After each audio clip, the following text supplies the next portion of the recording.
કે આટલા મોટા આ સાગબારા તાલુકા હાથે જોઈન્ટ થયેલું ગામ અને સાગબારાનું ફળિયું તો એક બી માણસ ભળી નોકરી નહીં કરી શક્યો, એક શરમજનક વાત છે.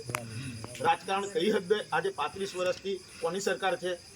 35 વર્ષથી ગુજરાતની અંદર કોની સરકાર છે? ભાજપની.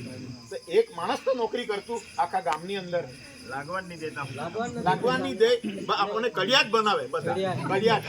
આજે તગારા નાખવા જવાનું. આજે મેં બી રેટી કપચીનો ધંધો કરું છે, કઈ નહીં, પણ આટલું વિચારો કે આપણા ગામે એક બી માણસ નોકરી નહીં કરી હતી. શરમજનક વાત છે. એમાં આ સાગબારા હાથે જોઈન્ટ છે. તમે એક મારી વાત સાંભળો. એક તમે આજે લગ્ન થી કોઈ નહીં, તેનો 18 વર્ષની અંદર છોકરું જુવાનથી થયું, તો તે છોકરું મેં ટગરા ઉંચાઈ પણ મારા છોકરાને મારે ભણાવવા પડે કે નહીં? મારા છોકરાને મારે ભણાવવા પડે છે.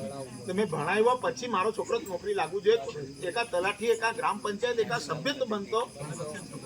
ભણેલા બધા બહુ બધા છે, પણ ખબર જ છે લાગવાનું નહીં. એટલે મહેરબાની કરીને છોકરાઓને ભણાવો અને આગળ વધાવો.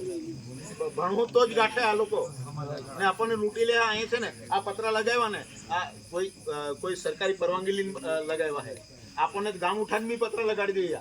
આ સાગબારા હાથે જ છે, એમની કોઈ નક્કી નહીં.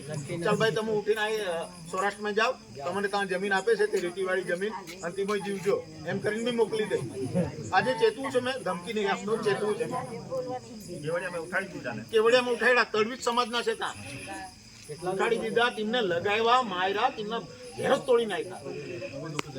હવે લોકો જાય ગયા છે ત્યાં. તમે એક જ હપ્તા 15-20 જણા મારી હાથ આવજો, મારી ગાડીમાં લઈ જઈ, કોઈ સંમેલન થાય ને ત્યાં લઈ જજો, તમને પૂછાડીને વાત કરાવી.